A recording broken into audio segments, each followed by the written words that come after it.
The nice thing about The Lord of the Rings is that because it is condensed, it does kind of make it almost easier to enjoy the story. Now, that's a little difficult for sometimes. The Lord of the Rings films are still really, really long. But it's some cases it's like easier for some people than like listening to like the 20 hours you have. I don't know how long it is. It takes like listen to an audiobook of The Lord of the Rings. I have no idea. Or for example, Les Mis. Like Les Mis is like 40 hours listening to it. It's insanely long. Whereas you could just watch like the 2-hour film or watch like a 2-hour play of it or a 3-hour play of it instead, which is still a pretty good amount of time, but it condenses it and makes it more manageable and understandable for people, because some books are just like really hefty to get through and it's really hard to understand what exactly is going on. Who's this? What's the story for this world? What's the backstory? I have no idea. And I think that's one of the strengths of a film is that it can make a story more manageable for people to understand and make it more accessible for people to then be interested in, okay, what's the original source material for this as well. Hello there. Don't have a good day. Have a great day. Talk to me, Goose. I'm gonna steal the Declaration of Independence. Why so serious? World! I could do this all day. Are you watching closely?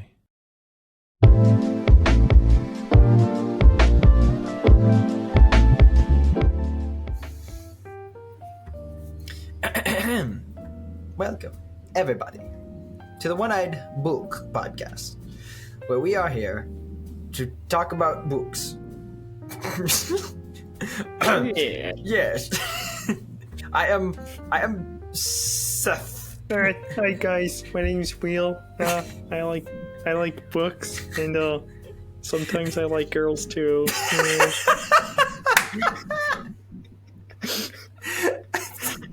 Also, if you notice, like, if you look right here, the lighting completely removes my irises, so you can't see my eyes right now. You look like a robot. They look kind of creepy. I couldn't keep going after you said, and sometimes I like girls. All right, you did not click on the right podcast. This is the One-Eyed Film Podcast.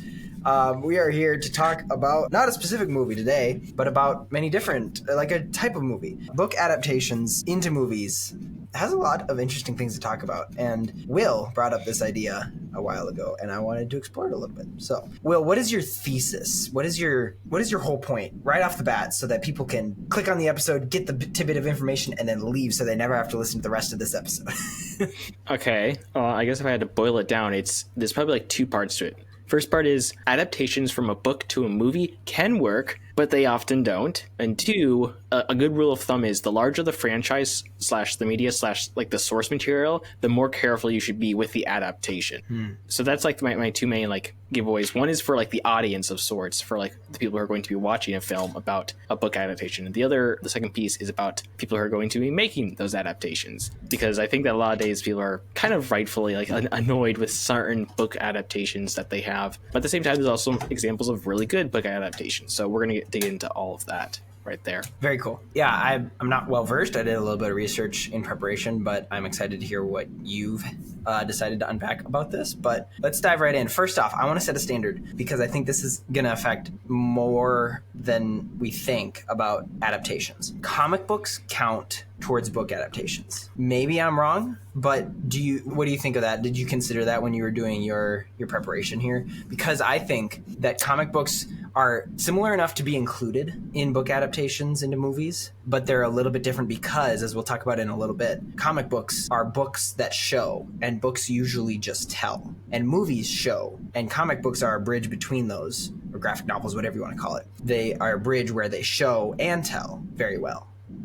Thoughts? I don't really read comics books, so I wasn't really considering that when I was thinking about this. And I kind of hesitant. Like, there's that old nerd in me who's like, says, no, comic books don't count. That's for like other nerds, not me. I don't know. But like, considering like what I think you touched on it pretty well. Like, it's the difference between like showing and telling, and comic books kind of like bridge that, because they do a lot of showing, but like it's still a little different when they're translated to screen. But that's still pretty different when like taking something that's just text and then making it to screen. So I think those like pretty much can count. I don't have any like major situations against that. It's probably something to be aware of. Like comic books, they are books of a kind, but they're a little different, and that they kind of have their own category. And how they're going to be adapted is going to be different when compared to a purely written word. Yeah, I get that. Just I don't want to argue that just because it has the title of book, as in comic book, that it counts towards books. They are very different. But I still would argue that superhero movies often are inspired by certain comic book runs and therefore could be considered an adaptation of that story. And it is partly a book, like it still has words, it still has some sort of imagination process that you have to put into when you're reading it. Even though it's still showing a lot of it to help with that, I think that it's connected, but it's still separate. It's a pseudo-similar, I would say. And I think we can start there and work it out as we continue down this conversation. We won't touch on it in this episode, especially because this is all about film, because we are, again, a film podcast, but it's also worth considering that there are other ways of adaptation from just books to movie. There's also like book to comic book. That's pretty common as well. Oftentimes that takes place even before any type of film because that's like relatively easy to do. Or audiobooks, which I would say kind of count as an adaptation of sorts, especially the more dramatic types of audiobooks. I think that you and I, because I was in homeschool, but I was like basically almost homeschooled by going to a super small school. So then we both have the, audio drama version of the Chronicles of Narnia that are like all of them. They got like a full voice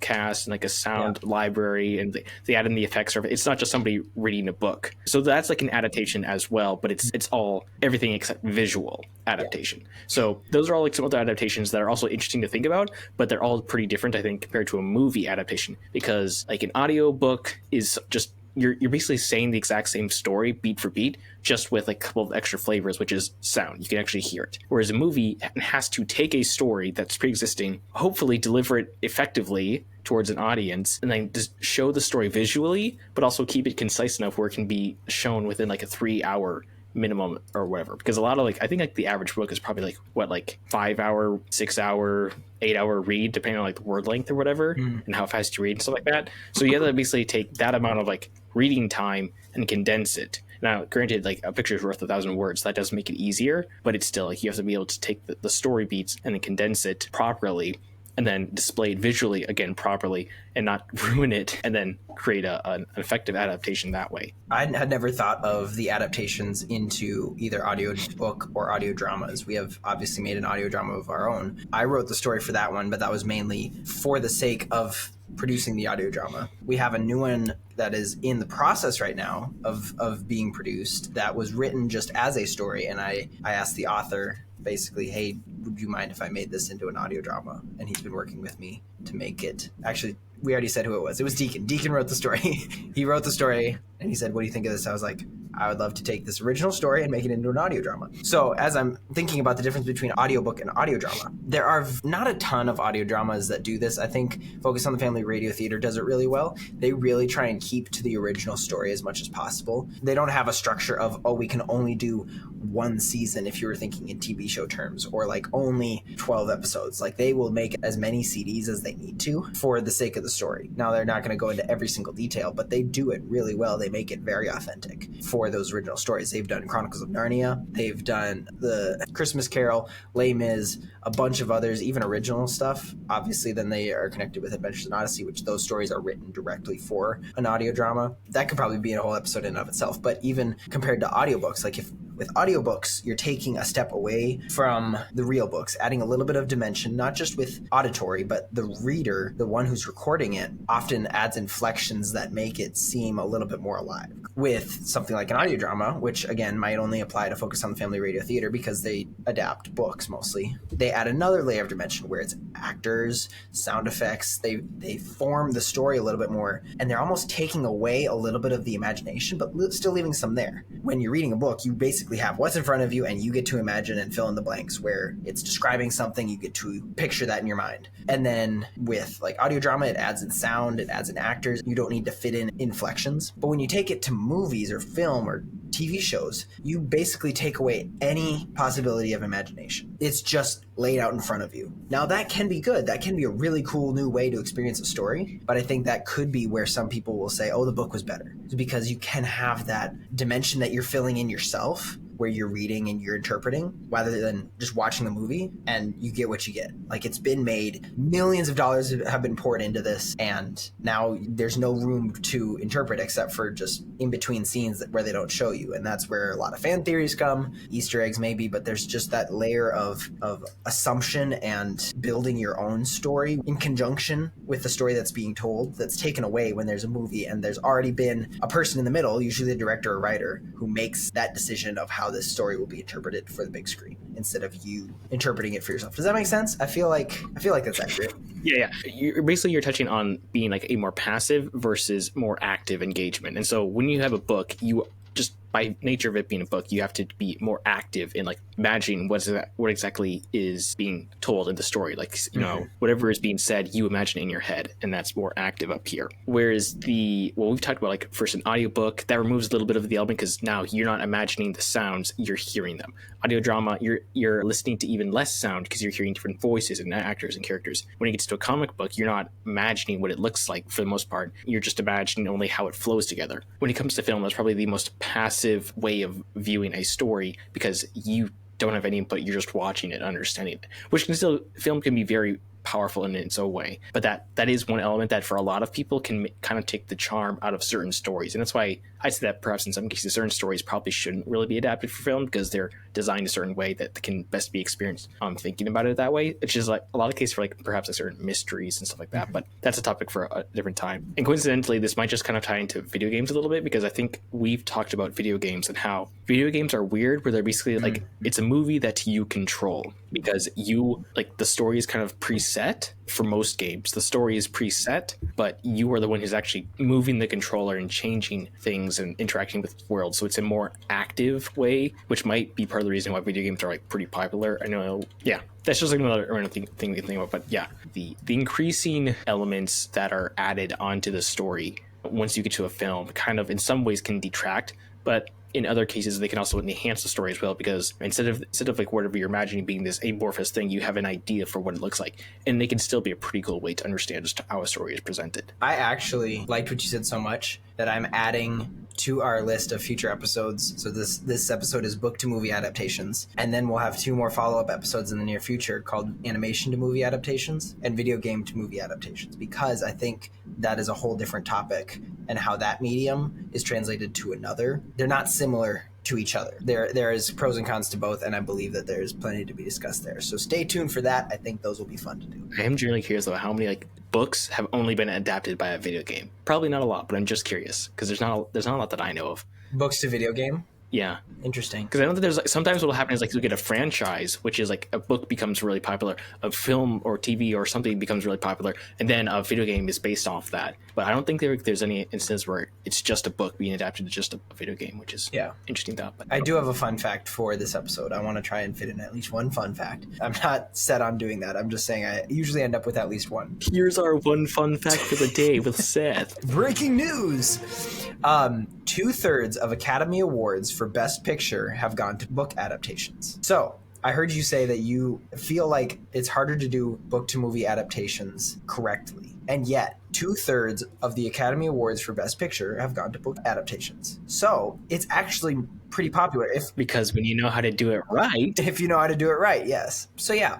I don't know if you want to consider that if that changes your thesis at all. But first off, I want to ask, have you heard of Sin City and the story behind that production? Because maybe this ties into a little bit of comic book to movie adaptations. Sin City is the Frank Miller one, right? I believe so. Like I think if I'm remembering correctly, Yes, Sin City was like it's something Frank by Miller. like it was like the comic book by Frank Miller. Then it was adapted into a film, and the film was like unique because it's like the super grizzled guy, and it's always in black and white, and it has Elijah Wood, who's a crazy killer in that as well. I haven't like watched it, but I've seen clips of it, so I know like an idea behind it. There's a few more actors than just Elijah Wood, let me tell you. They have Mickey Rourke. He's just noticeable in it. They have Mickey Rourke, Bruce Willis, Rosario Dawson. But there's a video by CinemaSticks that I'll link in the description that explains like how they produced it and how they tried to make it not only reflect the story of the book or the comic or the graphic novel, I don't know what the actual term is, almost to a T with visuals. The comic book looks a certain way, and they tried to replicate the same lighting,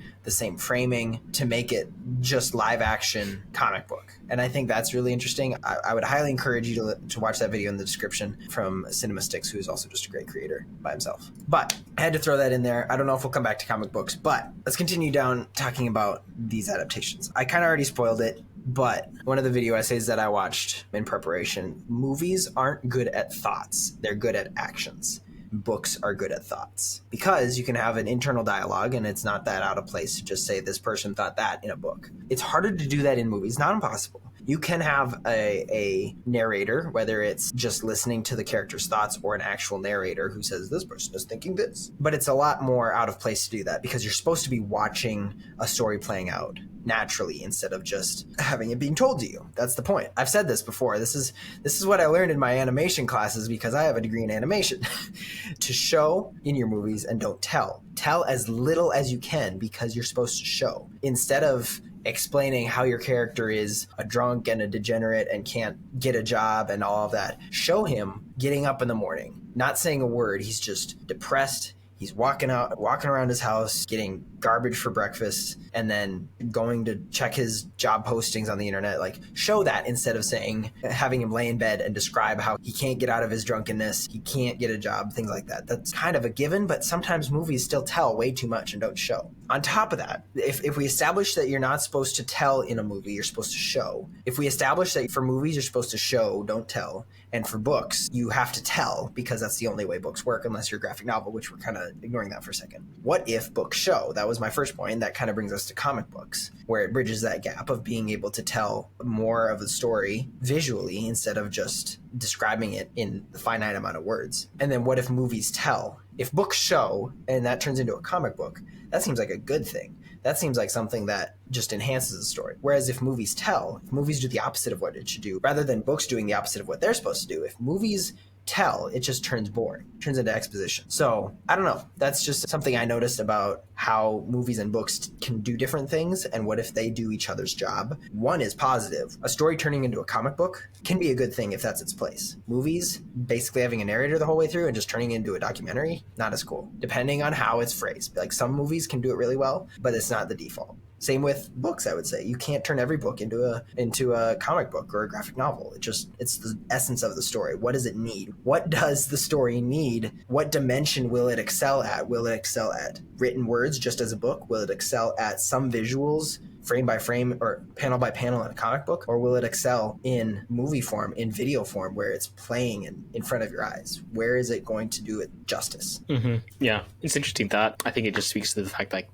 films are specifically a visual medium, and that has a very powerful strengths to them, but it's also a certain limitation in regards to what they're able to do. And that kind of leads into the fact about book adaptations, is that I would say that there are certainly some books that are a lot easier to adapt, and a lot of books that are not quite as easy to adapt into film generally. And it's if you're going to adapt a film, you have to understand, like, what exactly is this story? What exactly is it saying? What's the context for it? How is it written as well? And how easily is that going to be able to be adapted into a film? I think that there's a lot of books that can pretty easily be adapted into film, because they're standalone stories that they are telling the story, and you can tell a story through film pretty easily, as long as you make sure you're showing pretty much what happened in the book and just telling that through visual medium, and that can work. But there's certain books that are it gets kind of difficult, where it's okay, either we have to condense a whole lot, or we have to add a whole bunch of this. Maybe do we have to do a TV show, but are we going to have enough money and time to finish the story and stuff like that?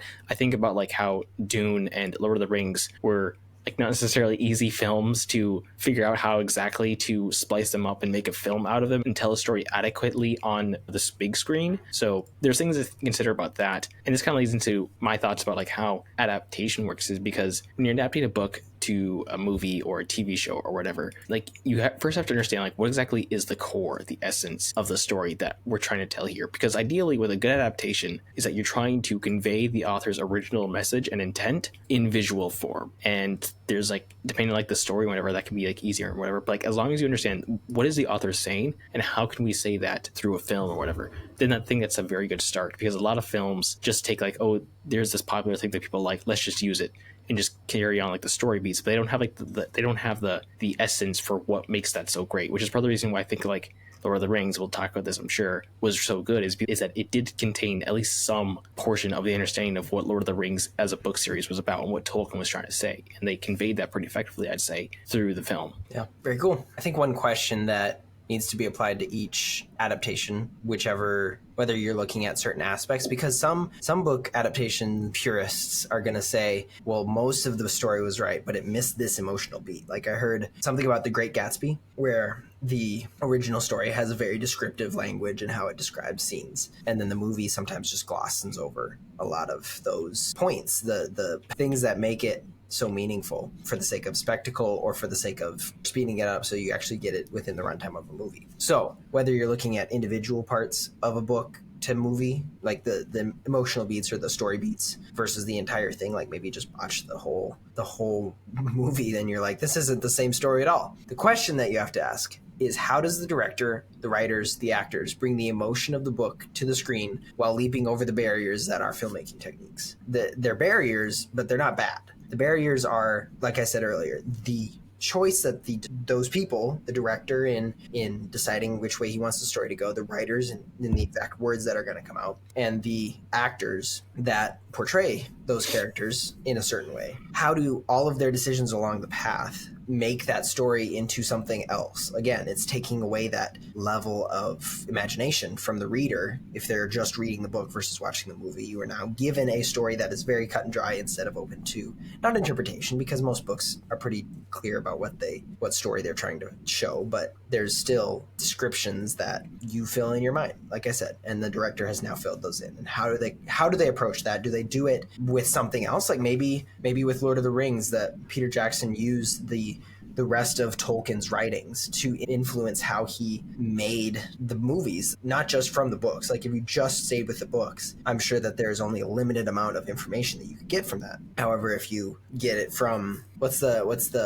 Lord of the Rings Bible, there's the Silmarillion, there's the appendixes, and then there's like the 20 like different like volumes. I think I mean the Silmarillion, or however you say it. Reading that through, making sure that influences how you understand the story and the world of Lord of the Rings, and then making that into clothes and how creatures look and all that, and using the illustrations that other people drew about Lord of the Rings in those years between the writing of the book and the making, like all those influencing to make it the best that it can be, instead of just taking, oh, it's my interpretation of how this would look, and so it should be. I think Zack Snyder does that. Not that he's interpreted things, but he just kind of is like, I want to make it, and the way I'm going to make it is the way I'm going to make it, and I'm going to make my director's cut even if you have a theatrical release, and I don't care what you think. It's basically what he says. At least it sounds like that's what he says. And it's like some other things you have to consider as well is that when you're adapting, like I would argue that for most book adaptations, that you want to try and stay closer to the original than not. So like be more conservative with the elements of the film and try to retain more of the core things. So we could probably bring Josh on for this, but like,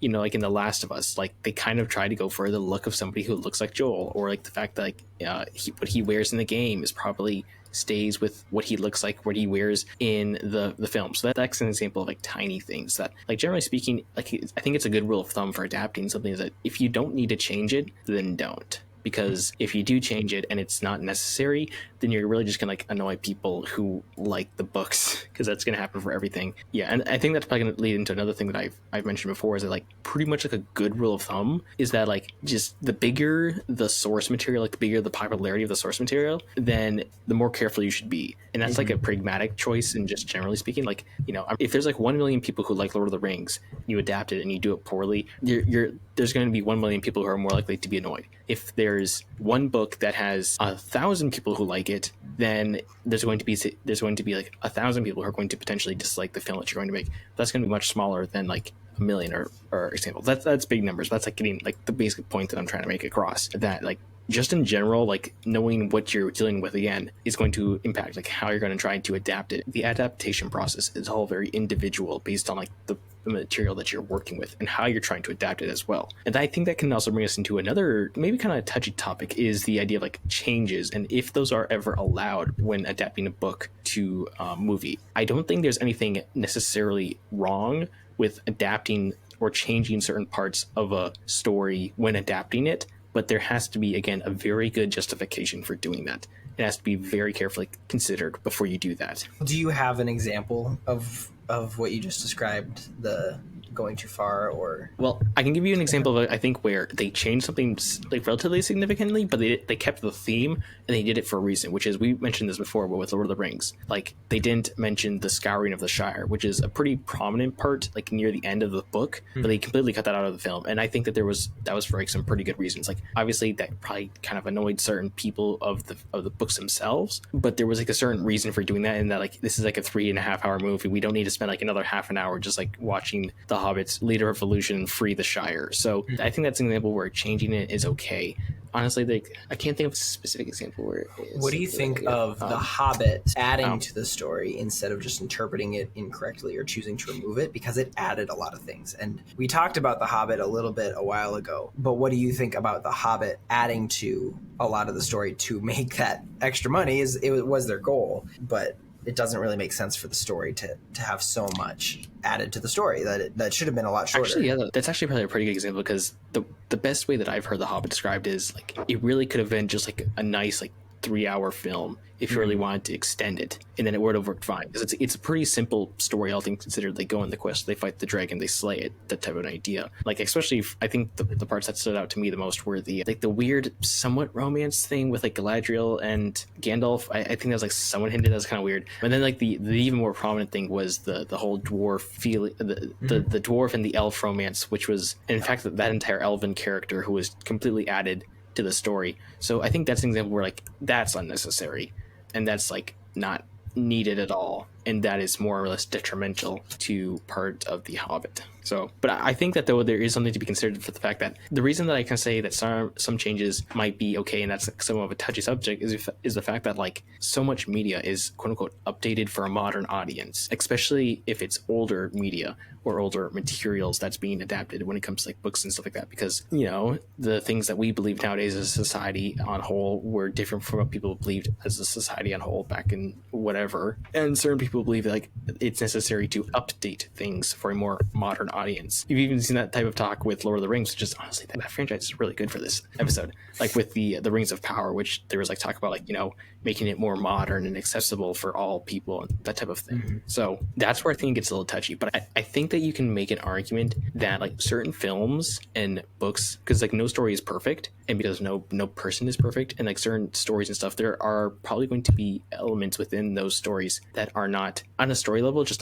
don't work right. Like some books might be too long or too fast, or maybe this one romance is very clunky, or it excludes this one scene. And so when you're adapting it, maybe you can actually improve upon the story. That's one type of change. There's another type of change, which is like maybe it's just what the book originally said was actually just wrong, like, and that's what it was pushing for. There's a difference between like what a book, for example, was encouraging or saying this is good, and what a book actually said. Like some books might say, you know, slavery happened, like it might depict slavery, but it's not condoning it. Whereas another book might say that slavery is good, and this is a book that's all about slavery or whatever, and that's a good thing or whatever. So I think that, for example, if you have like a book about that where it's like it's encouraging slavery or whatever, that I think that is a justifiable reason to possibly change that if you're adapting it. But that still gets very dicey, because like again, what exactly counts as should be changed is very, people disagree about that nowadays, and people just could be that back in the time. So that's where I think it gets touchy. But I think that there is an argument that can be made that some changes are acceptable, and maybe even in some cases should be probably pursued, but it's very careful, and that should be considered carefully before that's ever done. Yeah, I totally see what you're saying. I think a lot of those changes that I'm picturing of updating it for our modern societal differences that we had from back then, a lot of that is actually like TV or animation to movie adaptations. But I do think that I would say the Rings of Power probably did it. I think The Witcher probably did it a little bit, but that's again a video game, or actually it's a book to a video game to a movie adaptation. Witcher was a book to a video. Actually, that's a good example. Okay, all right, hold on one second. Quick thing. That's actually, if we ever did like a book to a video game, that is one thing. Witcher did, well, there was a couple of loose adaptations beforehand, but the main thing is that Witcher was mainly adapted as a video game. Then, because it got popular, then it became a TV series, but it was a book first, and I've read the book, and the TV show does not look as good. Well, yes, my point is writers think that the way to get modern audiences, as I've heard a certain YouTuber say a bunch, is to change the story to be that level of, I say woke, not in a political woke is bad, but in a social desire to be more aware, like the actual definition of woke, not with the bad connotation that we usually say that word with, but just adding all those things to it. And that's not necessary. It can have its place, but I think the reason people get so uptight about it is because they want an authentic story rather than a new interpretation. They would rather have the authentic story presented on screen or in video game or whatever than the modern version of it. Now, there are some modern versions of old stories. There's plenty of Shakespeare adaptations, or even I saw somebody compare Edward Scissorhands to Frankenstein. Like, yes, it's kind of the same type of thing where it's a new take on an old story, but it's mostly based in the old story. It's not just the old story word for word, I suppose. Yeah, and actually that's an interesting thing, because like Frankenstein and like other like classic novels serve as pretty good examples of this kind of dichotomy that we're talking about, because like, let's see, Emma, for example, or anything by Jane Austen that's been adapted. So like, how effective have those been, and what are considered like better, because those ones have had multiple adaptations. Or one of my favorite books of all time, Dracula, which I'm going to say a lot of the modern adaptations of that I really don't like, because they change things and not for the better, I'd say. But that's like where that dichotomy comes into, where like, not only do you have one adaptation, but you have multiple adaptations. And the thing is, you have to consider, like, when you're adapting like the book, why are you doing it? Like, again, most of the time it's because like money, like it's popular, let's make money out of this. But if you want to do like an effective adaptation, what do the fans want? I like this book, and if you're going to do this in film, which generally speaking I don't have any control of like whether or not someone's going to adapt a book, but if I like the book and you're going to make a TV show or a movie about this, then I want you to stay generally consistent with the story and the themes. If you need to maybe change some things up, like obviously some things need to be maybe altered so it fits for TV or for movies or whatever, but like keep like basically keep the good stuff and maybe get rid of some of the bad stuff. That's like very broad, but that's generally what people want. Like, don't like needlessly destroy things if that's just going to alienate the people who are going to want to watch this in the first place. Although that does bring something else to consider when it comes to book and movie adaptations, is that I think there is also a lot of like books that were less known and the films became more popular than the books ever were, which is something kind of weird to consider. But I think in those cases, that's often the times where the film has brought more changes, and that's what, when people say X story, that's what they think about rather than the original book that it was based off. I feel like that's happened a couple times too as well, which is kind of weird. I feel like that's because of our modern age of media and how we always have a screen in front of us, whether it's our phone and there's an ad on our phone versus a TV versus a movie theater versus virtual billboards and all of that. It's easier to promote a movie that way than a book. If you were to promote a book, then you don't have anything moving, you don't have anything catching your eye. It's a lot different. And so I think movies have naturally become more popular because of the medium that they are. By definition, the movies integrate better with our new society of constant screens and constant stimulation through the hundreds of screens we see a day. So I don't blame them for becoming more popular through movies instead of just as books, I suppose. Just know what you're adapting, like know what you're working with. And then I think that for like the people who are watching these films, be a bit gracious. Like nobody wants to be that annoying nerd who's like, they didn't include this thing from page blah blah blah when he scratched his head. Like, it's nobody cares about like that type of like detail. There's like a certain amount of like allowance that I think book lovers need to give towards certain films and media and stuff like that. But at the same time, if you're going to do a film, if you're going to adapt something, you're taking on the responsibility of trying to effectively adapt that source material. So you should be respectful towards what you're working with, be respectful towards the people that this is probably going to be designed to like immerse it well, but don't be too afraid to like say, okay, maybe how can we improve that? Just use the opportunity to adapt something as a way to improve the original story and the vision of the author. Yeah, I didn't want to finish the episode right now. I wanted to talk about a few. We could even talk about biblical adaptations. I mean, that's different because it's a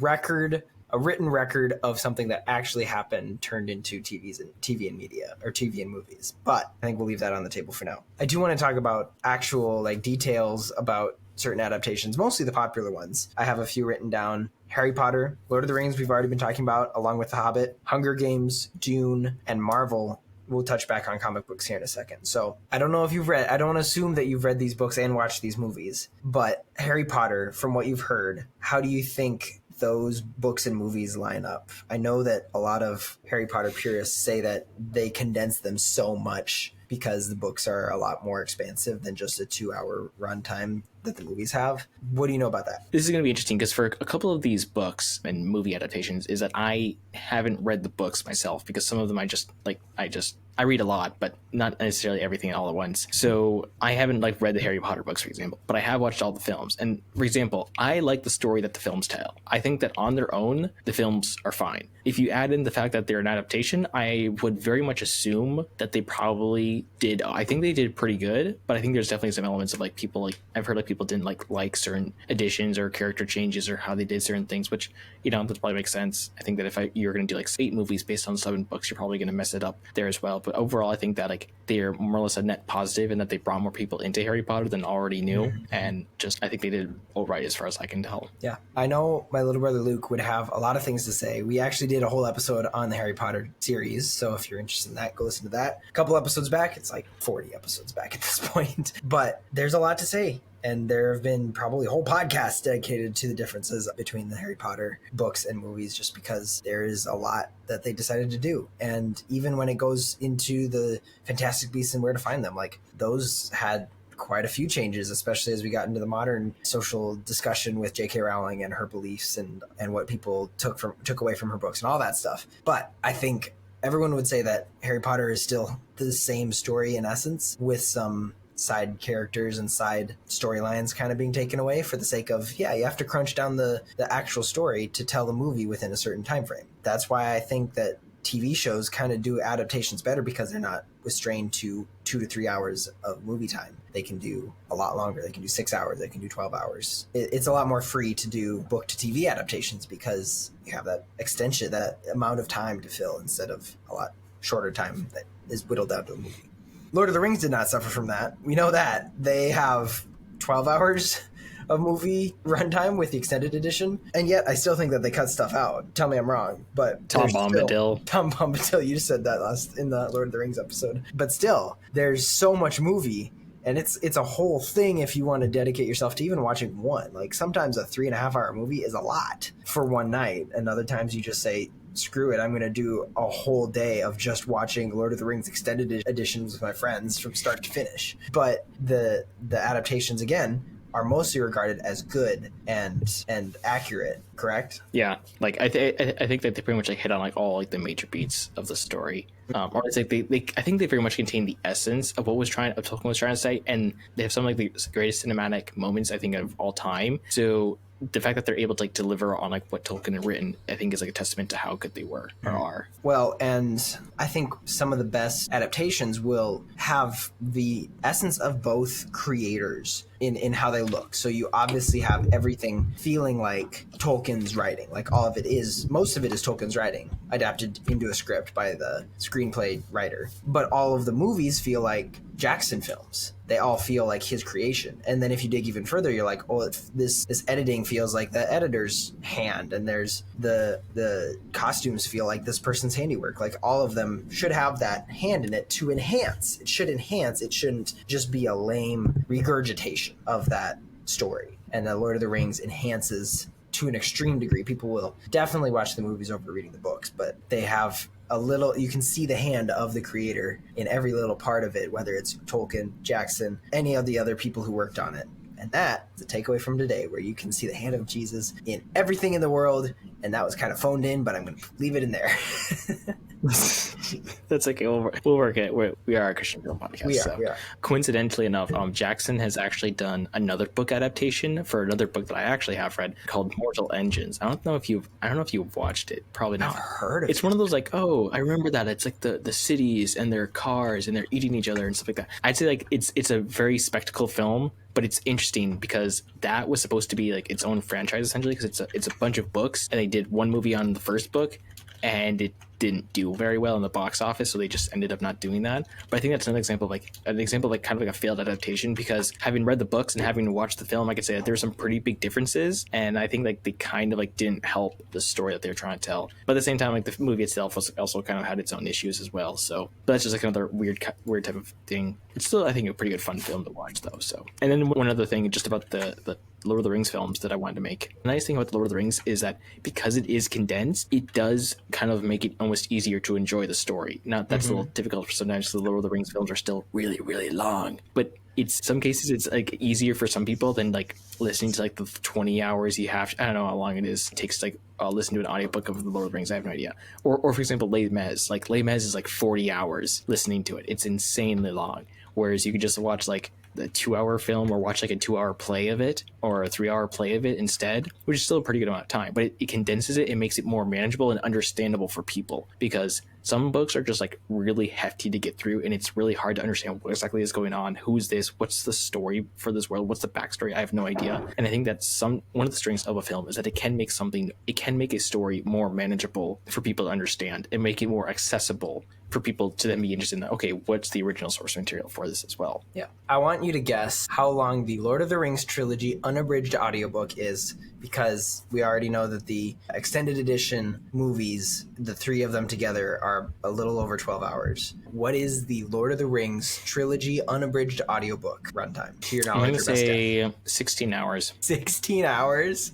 16. Up. 24 hours. Up. I feel like it can't be that long because like I've seen like the book as a whole. It didn't like that terrible. 32 hours. 3 strikes, you're out. It's 54 hours long to listen to the whole trilogy. Now think, it takes longer to read out loud than it does to read in your head. So yes, you could probably read the trilogy in way less than 2 whole days is about that time. Unless you go do it on double speed. Double speed, then you get it done in 26 hours. 27. It'd be 27. But still, yeah, it takes longer to read it out loud. And I'm sure there's music in this if it's enhanced in an enhanced audiobook. So I'm not sure. Is this the one where like is this Andy Serkis saying it? Because he did like an audio recording of it. He did. Andy Serkis did one, which would be really interesting to listen to, especially when he does Smeagol and Gollum. The series published by Recorded Books and read by Rob Inglis, the actor who also narrated a different one. He also narrated the unabridged audiobook for Tolkien's The Hobbit, an 11-hour listening experience. So you always want the English actors. Yes. Like, some people cannot read audiobooks well. Just gonna say. You want the good ones. Okay. But we kind of talked about The Hobbit and how they added a lot to those stories. Obviously, that it's not supposed to be that long. It's not supposed to be a trilogy of, again, 2 to 3 hour movies. It's supposed to be like one movie. And Annika, when we talked about The Hobbit, sent me a fan edit of The Hobbit where it took all 3 of the movies and edited it down into one movie. Like, it made it a lot more succinct and skipped a lot of things, and it was more accurate to the book. So I think that's the way it should have been done. I don't know. I mean, I absolutely know why they added all those things is because money and more movies, more runtime, trying to get those old Lord of the Rings fans hyped again. I don't think it stood the test of time the way Lord of the Rings does. Okay, recently there was a big movie that released that was a book adaptation that people have said is unadaptable, and that's Dune. Dune was said to have been unadaptable, which was very interesting because they're so wacky. Those books are so ridiculous, and yet they've been made into movies, and they're really good movies. And I think that's partly the keen eye of Denis Villeneuve. Le French guy. Le French guy. Didn't he make pancakes or something? And no, that's Denny's. Sorry, bad joke. He had a keen eye for what to take out and what to enhance. He took out the boring parts, like the acid trips with the spice. He took out the wacky things that would be like, ew, what is that? But still left a lot of stuff that hinted towards that. Like there was a spider thing in the first one that was like, it had human hands and that was creepy, but it didn't need to be explained. It was just kind of a cameo. And yeah, just simplifying it because those books are so crazy and they made it work. With the old Dune movie, they really made it wacky. They leaned into the wackiness and really tried to do it beat for beat, and it is known as the wacky movie, the wacky version. And I think this one does it a lot better, makes it feel cool, and it's more of an inspired by than an actual one-to-one recreation. And now it's definitely takes so much from the book. It's not just he read it and let it inspire his story. He still adapted it, but it's more of a careful and concise picking each part that he wanted to enhance and made that into I've started the Dune books, but I never actually finished them. Same with the films. So those are both like weird where I think for me personally, I would enjoy the Dune movies because it's a lot to commit to like reading a book, especially if there's a lot of other things you want to do, and movies just are more consumable. So I think that's kind of like nice about like the Dune films is that like they make it more accessible, and I think that's what's happening with this franchise as well. So yeah, I haven't really watched them, so I can't say too much, but I think from what I've heard, and I know somebody who's like read all the Doom books, and he loved the Doom movies and how they were really good adaptations. I think the people who read the books are like, there's no way that this can be made one for one to a movie. And so when somebody makes the essence of the story that still makes it Dune and it omits all those things that really don't translate well, then they're like, that was good. That was a good call on your part to only pick things that are necessary for that story. A lot of people really did not like the Hunger Games adaptations because I feel like, Really? from what I saw, the books, I don't think I've read any of these books. This is why I have you on the episode, is because I have not read any of these books. At least you've read some of the books. I have never read any of these books I don't think I've even picked them up. Like even Lord of the Rings and The Hobbit, I've never, I started listening to an audio drama about it and I didn't get very far. But The Hunger Games, I believe, is told a lot through Katniss's thoughts and the internal monologue with her, and you can't do that in a movie. And so I believe that's where Hunger Games, it didn't fall flat. It's still a very popular franchise. It's being made into prequel movies, from Ballad of the Songbirds and the Snakes last year. I forgot. It wasn't inaccurate, but it just didn't have the same charm. I think a lot of adaptations also suffer from that, where you have a feeling in the movie because you're able to express it with more words, or whether the character is thinking this complex thought, and you can express that in typing it out in the book. But then you get to the movie and you can't express the same thing because you're not in the character's head. You have to show it. You can't tell it. The Hunger Games is kind of interesting because my reading and movie watching experience is very weird, mostly because generally whatever falls in my lap, I'll read or I'll watch. So like I've read the first and the last books for the Hunger Games. I've never gotten access to the second book for the Hunger Games trilogy. I've read the Ballad of Songbirds and Song Snakes. I've watched all of the Hunger Games, and I've not watched the Ballad of Songbird and Snakes that recently came out. So like, my experience of that is really weird. I don't think that the adaptations were too bad. I think that they generally worked okay, that they were fine, but the books do have a certain like sort of depth to them that's a little, I think, kind of lacking in the films. And that's part of the reason that is, one, they made a Mockingjay Part 1 and Part 2. They extended it a little bit too much, I'd say, maybe. I don't know if that was really necessary, if he had to cut into, that's, again, money. Reasons like that. And that's another thing about like the Hunger Games, is that they kind of like, they don't like ruin the story at all, but I think that they kind of like make it a bit more vapid of sorts. Like it's like you can kind of tell like this is like the producers are just pushing a story that they're trying to get some money off of a little bit as well. That being said, however, there are some challenges with adapting the Hunger Games, because the Hunger Games in the books is completely told through Katniss's perspective. You have no idea what anyone else thinks or what they feel. It's totally through her eyes. So that works as a story, and so you get like some really like deep emotional connections and stuff like that, which I think are very much lacking in the film. Yeah, like Jennifer Lawrence, I don't know, like her acting was like, I would say it's kind of suboptimal. It wasn't like super expressive or whatever, and I didn't like really feel attached to the character of Katniss in the films.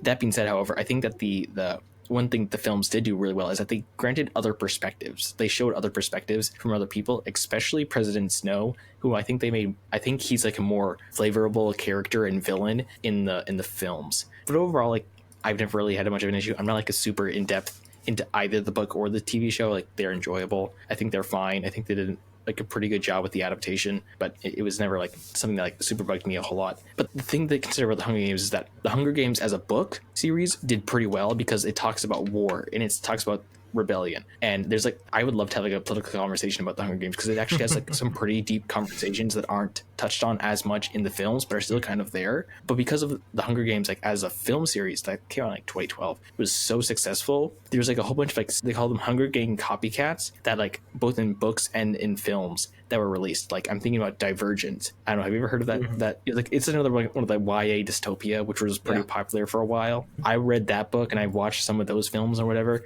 Those ones are just like really interesting, where like there's like a whole bunch of like, they're very like stock standard, and those like type of things are weird, because like Divergent is like pretty predictable, and so like I wouldn't say it's the best story on its own in and of itself. And then you take that type of story, a stock standard story, and then you make a stock standard story movie off of that, and try to make a franchise out of that as well. I think it's even weirder. Like with a Divergent movie franchise, they weren't even able to finish it. Like they just like pretty much like ended on like a semi cliffhanger with one of the films. It was weird. There's like a whole bunch of other examples of that as well. Just one of like those weird things about money and film and stuff. Yep. I think the last one that I want to touch on, unless you have other examples, is Marvel, because I do think that comic books have their place in this book to movie adaptation conversation, because yes, comic books are different. Comic books are books that are able to show and tell at the same time.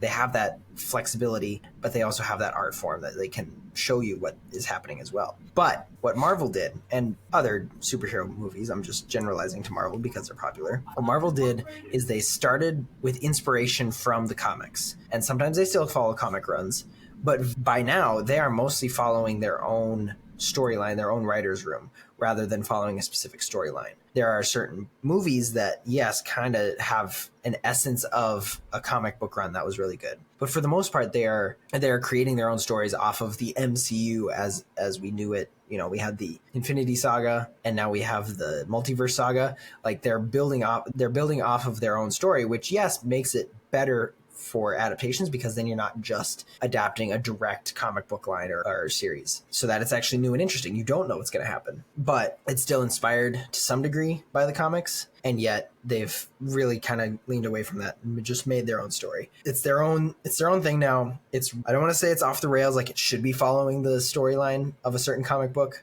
but it's definitely not just inspired anymore. They're writing their own thing, what is best for the story, and that's fine for them. Yeah, and that's another thing I kind of forgot to mention when it comes to changes, is that if you are going to change something, like for example the MCU, if you're going to be inspired by something, but you're going to decide, okay, we're going to change it up, like maybe Captain America actually loses and Iron Man sacrifices himself and he dies. Okay, well, Iron Man hasn't died, like permanently died in the comics so far. But if you are going to like change things in a story from the adaptation, those changes have to be plausible and reasonable as well. The adaptation, the thing that you're going to produce, it has its own internal logic as well. And that internal logic is based off a book or something like that, or a comic book. But if you're going to change something, you still have to stay in sync with your own rules that you set up as well. I think that's where it gets even, I think that's part of the reason why the MCU has kind of started to fall off as well, is that like in the later stages, it's kind of started to like disregard its own rules and just start not making any sense in and of itself. And if you are in the bounds of your own story, if you're not making any sense, then it's just not going to be worthwhile. One last thing that I'll just mention that I think is, we've already touched on a little bit, is like The Witcher though. So again, I've listened to the entire Witcher books through an audiobook form, and I really like them. I have not played the games, but I pretty much know what happens in the games, and the games canonically take place after the books, and the video games are what kind of made The Witcher even more popular. Then Netflix comes in and makes a TV show adaptation. I think that worked out pretty well, and one of the reasons that, from what I hear, I'd have to ask Josh more about this because I think he's the one who actually watched some of the Netflix show. From what I hear is that like the first few seasons, or at least the first bit of it, was pretty good in that like it was brutal, and it wasn't necessarily for everyone because the Witcher books are brutal, like very like not like totally macro, but like they're not comedic in any sense. The Witcher books themselves are pretty like brutal and kind of grim and gritty, and I think that was like, from what I hear, that was captured pretty well in the general story beats, and they did it in a TV show format because that made it easier to tell a longer story, and I think that worked out pretty well. And I think it also really helped that Henry Cavill loved the books and he wanted to stay accurate and true to the books. And I love hearing about Henry Cavill because he seems to be like a really big nerd, and I loved like hearing like him talk about the books and what he liked about them and how he's trying to translate that in film. And I was like, oh, okay, we're in good hands. And then you hear that, oh, he's leaving because they kept on changing the lore.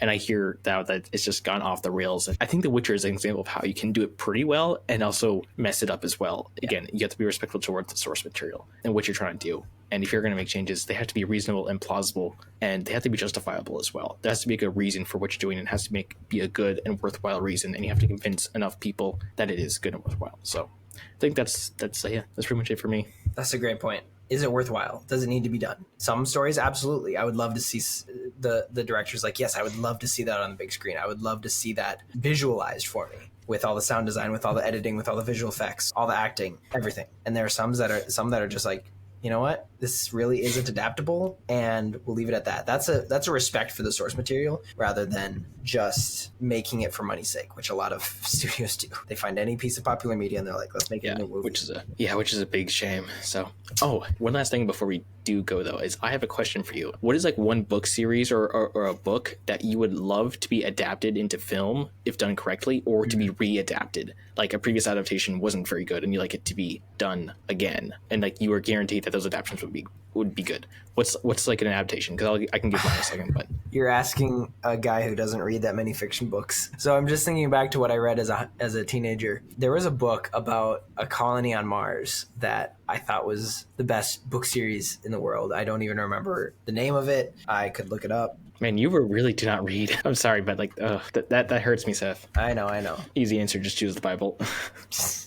There's a lot of them because I've read like a lot of different books. For example, The Witcher I think started off pretty well, but I don't like have I think The Witcher is already pretty good in that like it's got the book series and it's got like video games. You don't really think you need that much more to it. I think I would kind of like to see a really good adaptation, and I think there is some rumors of this in the works by Netflix, which is kind of concerning. But Chronicles of Narnia, because we did get 3 films, and I think they were I think for what the Chronicles of Narnia were going for, like people disagree and talk about some sort of stuff because the Chronicles of Narnia are kind of hard to adapt because they're children's books and they're really short, so you have to add stuff to it. But I think that like if done right, that I would love to see adaptations for the Chronicles of Narnia because I love the Chronicles of Narnia movies and I like the books. I think that if you could adapt them properly, that'd be really cool. But, The Netflix is jumping on it. Narnia is in the works, I believe, at Netflix to make all of the stories. I believe Greta Gerwig. Oh yeah, that's right. I heard about that, which is kind of like Greta Gerwig was revealed that she was set to write and direct at least 2 Narnia films for Netflix. So that could be cool. I don't know. I think it's also Netflix, so yeah, they go back and forth. Like a lot of people praise One Piece. One Piece isn't a book adaptation. It's a TV show and animation adaptation. One Piece was good. Avatar and The Last Airbender had visual spectacle but lost a lot of the meaning behind the story. Witcher, we have talked about that. All of those things have been something that Netflix has taken a part in, and I don't know. I honestly don't know how that's going to work, but Greta Gerwig is a good filmmaker. So I don't know how that's going to go. And I found the book series that I really liked when I was like 12. Mars Diaries by Sigmund Bauer. They could be garbage books and I didn't know it back then. But I love the idea of a Mars mission and a Mars colony and the different complications that come with that. I believe this, from what I remember, it takes place in 2039. So that's like 15 years from now. I always love when you get like the book series or the films like in 2045. I'm like, that's like 20 years. What happened? What you thought was going to take over the world did not. It's just the AI chatbots. Yeah, well, the Flash TV show, when it first started, said that the Flash disappeared on April 25th, 2024, which was the day before my birthday this year. And so it just happened, and that time caught up. There's been others, like Back to the Future had said its future visit way in the future, but it just happened a couple years ago or something like that. But Mars Diaries, they have like robots that they can control with their mind, but they have to go into like stasis, and so they're sleeping, and so their bodies are exposed and in danger while their robot is going around, and so things like that. And then also like the oxygen level on Mars, it takes 8 months to get to Mars. I think that's there's huge possibilities with that, and even if they don't follow this specific book, I think a movie like that would be really fun to watch. So that's my take. That's what I got. Let's go back into character to outro. Back into character.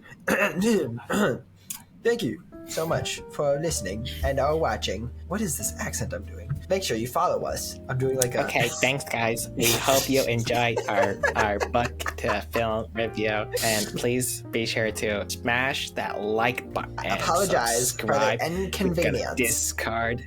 Yeah, it's inconvenience. If you'd be so kind as to join our Discord. We have lovely discussions where... Please do that. Join our Discord. Actually, we are found on like multiple websites, including Instagram, and I'm informed the YouTube and other places. I don't know. Do I look like I'm media? No, I don't even social. Thank you so much. The only women I talk to are in books. and my mother. And your mother. What about your sisters? You talk to your sisters. Women.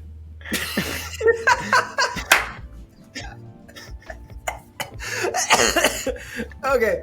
Thank you guys for listening and watching. See you next week. God bless. See ya. Have a good day.